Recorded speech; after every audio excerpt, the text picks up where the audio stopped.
मोहतरम नाजरीन, अस्सलामु अलैकुम वरहमतुल्लाहि वबरकातुहू।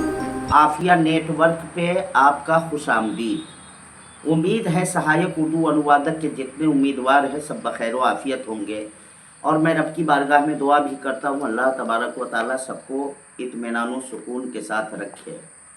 अगर आप मेरे इस YouTube चैनल पर पहली मर्तबा आए हैं तो हमारे चैनल को सब्सक्राइब कर लें ताकि हर नया नोटिफिकेशन बर वक्त आप तक पहुंचता रहे। और ये उर्दू ज़बान की खिदमत इस चैनल के ज़रिए की जा रही है, लिहाजा ये आपका फरीज़ा बनता है कि उर्दू का जो चैनल है, अगर आप उर्दू दोस्त हैं तो हौसला अफजाई करते हुए उसे सब्सक्राइब करें। मेरे भाइयों, जैसा कि आप लोग अच्छी तरीके से जान रहे हैं कि बिहार कर्मचारी चयन आयोग ने 55 लोगों का रिजल्ट जारी किया था। उनकी काउंसलिंग करवाने के लिए भी काफ़ी लंबा वक्त लिया था। खैर, हम लोगों ने इंतज़ार किया, हम लोगों ने सब्र से काम लिया। उसकी काउंसलिंग करने के बाद हमें ये विश्वास दिलाया गया था कि अब ताख़ीर नहीं लगेगा, 2-4-5 दिन के बाद जो है रिज़ल्ट आ जाएगा।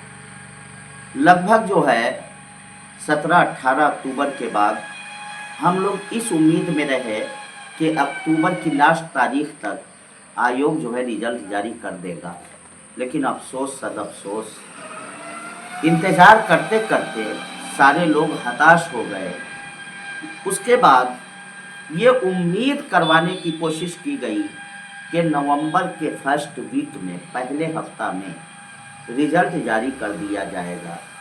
लेकिन अफसोस की बात है, इंतज़ार करते करते आज नवंबर की 16 तारीख हो चुकी है।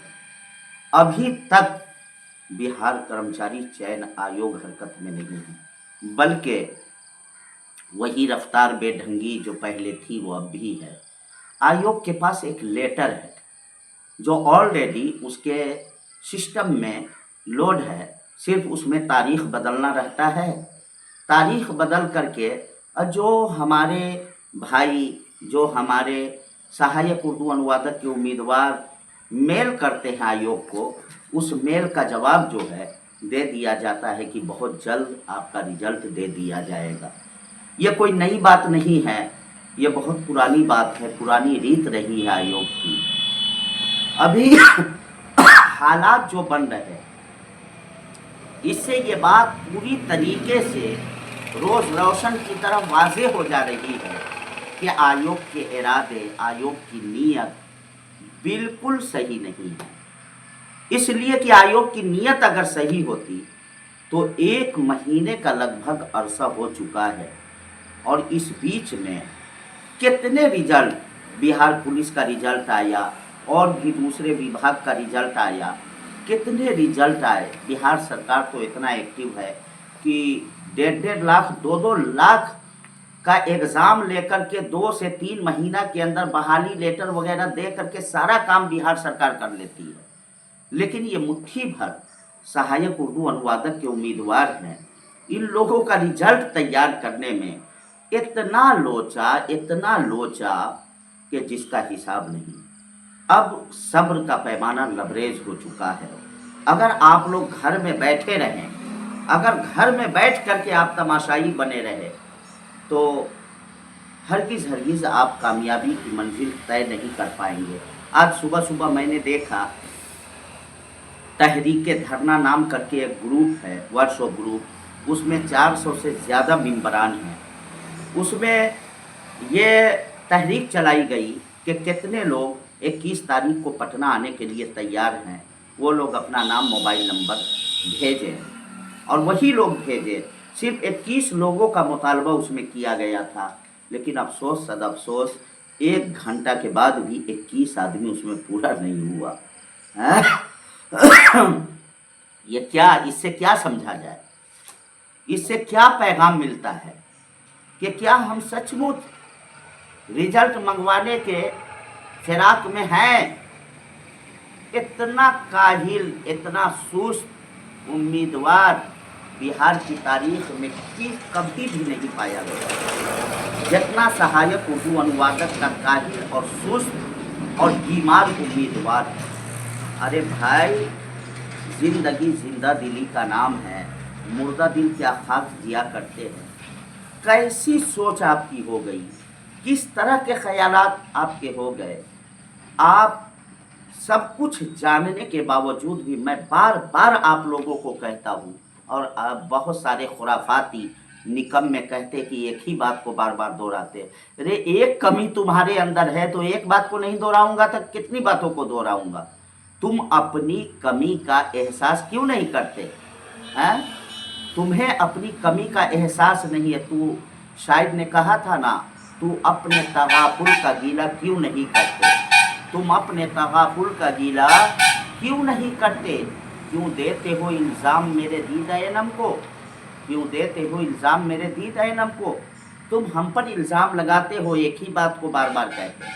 अब तुम अपने गिरेबान में झांक करके नहीं देखते हो कि कितने हठ धर्म और कितने तुम जो है निकम्मे हो चुके हो।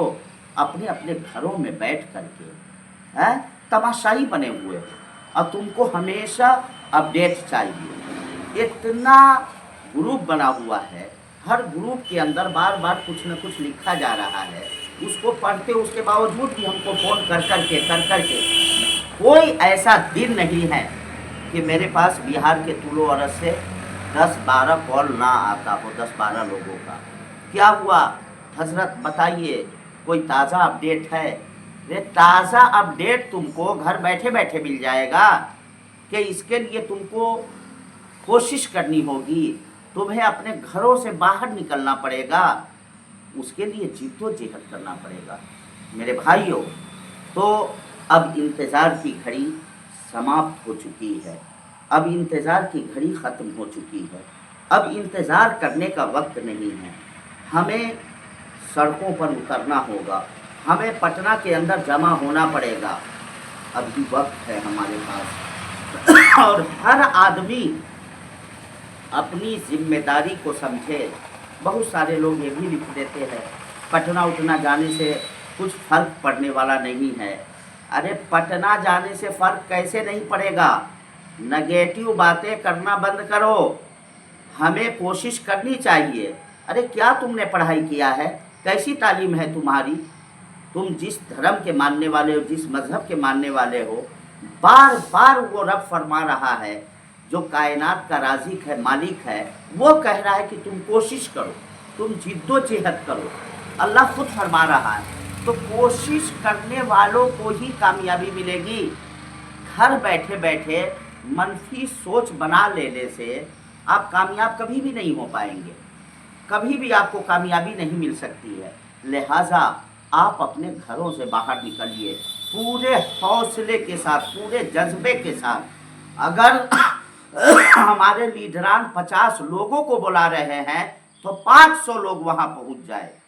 अगर 500 लोगों को बुलाया जा रहा है तो 1500 लोग पहुंच जाए। अगर 1500 लोगों को बुलाया जा रहा है तो 2250 लोग पहुंच जाए। तब जाकर के देखिए कामयाबी कैसे नहीं मिलती है, लेकिन उसके लिए हमें कुर्बानी देनी पड़ेगी। बहुत सारे भाई बोल रहे हैं कि पुलिस की लाठी खानी पड़ेगी। अरे भाई, अपने हक के खातिर जान की कुर्बानी भी देनी पड़ती है। अगर हमारे पूर्वज, हमारे असलाफ ये सोचे होते कि अगर हम देश को आज़ाद करवाने के लिए निकलेंगे तो हमें अंग्रेज़ों की गोलियां खानी पड़ेंगी, तो शायद आज ये देश आज़ाद नहीं हुआ होता। कुर्बानी देनी पड़ेगी, हमें अपने हक के खातिर लड़ना पड़ेगा। ये उर्दू ज़बान के साथ जो है खिलवाड़ हो रहा है, ये उर्दू ज़बान के साथ खुल्लम खुल्ला नाइंसाफ़ी हो रही है। और मैं सहायक उर्दू अनुवादक के उम्मीदवारों से नहीं, बल्कि गाढ़ी गाढ़ी उर्दू बोलने वाले लोग जो बिहार के तुलो अरज में फैले हुए हैं, जो उर्दू के नाम पर अपनी रोटियां सेक रहे हैं, जो उर्दू के मामले में बड़े बड़े पोस्ट पर फाइज है, बहुत बड़े बड़े ओहदे पर फाइज है, मैं उन लोगों से भी अपील करना चाहता हूं कि आप भी हरकत में आए। जो उर्दू टीचर है, उर्दू मास्टर है, अरे आपको उर्दू पढ़ना आता है या नहीं आता, लेकिन उर्दू के नाम पर आप मास्टर बन गए हो, आप टीचर बन गए हो तो आपका भी दायित्व है, आपका भी फरीज़ा बनता है कि आप इस वैकेंसी को कामयाब बनाने के लिए मैदान अमल में आए। हमारे सीतामढ़ी ज़िला के बहुत सारे साथी जो दूसरे विभाग में नौकरी कर रहे हैं, अल्हम्दुलिल्लाह वो लोग हरकत में हैं, वो लोग इसके लिए आवाज़ बुलंद कर रहे हैं, वो लोग कोशिश कर रहे हैं। पूरे बिहार के, चाहे वो गया हो, जहानाबाद हो, अरवल हो, चाहे पूर्णिया, कटिहार हो, अररिया, खगड़िया, हर ज़िला के उर्दूदा तबके से मेरी अपील है कि आप इस वैकेंसी को कामयाब बनाने के लिए आप कोशिश करें। अगर ये वैकेंसी कामयाब हो जाती है तो उर्दू ज़बान के लिए बहुत बड़ा काम हो जाएगा। आने वाले वक्त में उर्दू ज़बान को रोज़ी रोटी से जोड़ने के लिए नए नए दरवाज़े खुलेंगे, कामयाबी हमारे कदमों को चूमेगी, नहीं तो हमारा नामो निशान तक मिट जाएगा। मैं बार बार अपील करता हूँ अपने भाइयों से, अपने सब्सक्राइबर हजरात से कि हमारे इस वीडियो को आप ज़्यादा से ज़्यादा शेयर करें। अल्लाह शाहिद है, मेरे मन में मेरी ये मंशा नहीं है कि हमारे वीडियो को ज़्यादा से ज़्यादा लोग देखेंगे तो व्यूज़ आएगा, नहीं, बिल्कुल नहीं। अरे व्यूज़ आकर के क्या हो जाएगा भाई, क्या फ़र्क पड़ जाएगा, कौन सा हमको 25-50 हज़ार डॉलर मिल जाएगा। अरे भाई, मेरा मकसद है ताकि ये पैगाम ज़्यादातर लोगों के पास पहुँचे और उर्दू ज़बान की कामयाबी और कामरानी के लिए लोग आवाज़ बुलंद करें, लोग मुत्तहिद हो। इसके लिए अखबार में लिख देने से, व्हाट्सएप पर लिख देने से कामयाबी नहीं मिलेगी, बल्कि हमें मैदान अमल में आना होगा। इन्हीं चंद जुमलों के साथ मैं अपनी बातों को ख़त्म कर रहा हूँ। इंशाअल्लाह अगले वीडियो तक के लिए हमें इजाज़त दीजिए। अस्सलामु अलैकुम व रहमतुल्लाहि व बरकातुहू। अल्लाह हाफिज़।